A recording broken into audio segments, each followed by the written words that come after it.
নমস্কার বন্ধুরা, আমার চ্যানেলে তোমাদের স্বাগত। আশা করছি তোমরা সবাই ভালো আছো। তো আমরা সবাই ভালোই আছি। তো পুজো তো এসেই গেল। তো এখানে দিল্লিতে সেরকম পুজো হচ্ছে না, ভার্চুয়াল এতেই মানে অনলাইনেই সব কিছু হচ্ছে। তো এখানে শেয়ার পার্কে মানে টাকার কিছু টিকিট সিস্টেমের কিছু ভোগের ব্যবস্থাও আছে। দেখি কি করা যায়, সব কিছু তোমাদেরও আমার সাথে নিয়ে গিয়ে দেখাবো কি কি হচ্ছে না হচ্ছে। তো আশা করছি তোমাদের পুজোটা ভালোই কাটবে। কে কিরকম প্রিপারেশন নিলে, কি কিরকম শপিং করলে আমার কমেন্ট বক্সে প্লিজ জানিও। তো আমি গত এক সপ্তাহ ধরে খুব অসুস্থ ছিলাম। আমি কেন, আমাদের বাড়ির সব প্রত্যেকেই অসুস্থ ছিলাম। আমি তো মাথায় তুলতে পারছিলাম না, জ্বরে প্রত্যেকেই অসুস্থ হয়ে পড়েছিলাম। তো যাই হোক, সব কিছু কাটিয়ে উঠেছি। পুজো আসছে, মা আসছে, তো করতেই হবে। একটা জিনিস আমি খুব উপলব্ধি করলাম যে আমার তো সেরকম বাপের বাড়ি বলে কিছু নেই। তো এত অসুস্থর মধ্যে করে যা পুরো এক সপ্তাহ পুরো করে আমার হাজব্যান্ড আমাকে ঠিক করে তুলেছিল। যা ভালোই আছে, একটু পুজো আসাটা মনটাও খারাপ হয়ে যায়, এতে আসে। যাই হোক, বাবা মা থাকলে হয়তো বা সেই জায়গাটা কিছুটা হতো না, কি করা যাবে। তো পুজো আসছে, সবাই মিলে আনন্দ করাটাই বড় ব্যাপার। কে কি কিরকম কাপড় কিনলে, কিরকম কি প্রিপারেশন কি করলে আমার কমেন্ট বক্সে জানিও।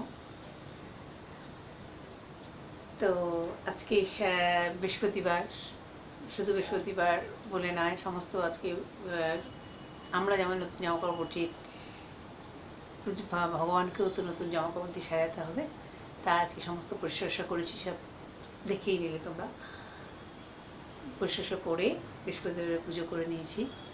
নিয়ে বাচ্চারা একটু ম্যাগি খেতেছি, ওদেরও ম্যাগি ঠেকে দিলাম, টুকটাক যা কিছু করলাম। ঘরটা একটু সাজিয়ে গুছিয়ে কিছুটা তুলে ধরেছি, তোমাদের কাছে শেয়ার করেছি, কিছুটা যতটা পেরেছি করার চেষ্টা করেছি সুন্দর করে সাজানো। আর আমার পর্দাগুলো কেমন হয়েছে সব কমেন্ট বক্সে জানিও। তো আবার এই যে পুজোর সময় আমরা বেরোবো, সেরকম তো বেরোনো হবে না, যেটুকুই বেরোই না কেন তোমাদের সাথে সেটাও আমি শেয়ার করব। বাচ্চাদের আউটফিট কি হয়েছে সেটাও তোমাদের কাছে আমি শেয়ার করব। আশা করছি তোমাদের পুজো খুব ভালো কাটবে। তো আস্তে আস্তে এবার সেরকম জানি অন্যবারের মতো গত বছর থেকেই তো আমাদের করোনার জন্য সব কিছু ওলটপালট হয়ে গেছে। তা যেটুকু তার মধ্যেই যেটুকু হয় খুশি থাকার চেষ্টা করি আমরা সবাই। তার মধ্যেও বছরে একবার পুজো আনন্দ করার চেষ্টা করি। এখানে দিল্লি থেকে নবরাত্রি হয়, তো আমি একটাই করি চৈত্র মাসে। এটা যেহেতু আমাদের পুজো মা দুর্গা, সেরকম হয় না।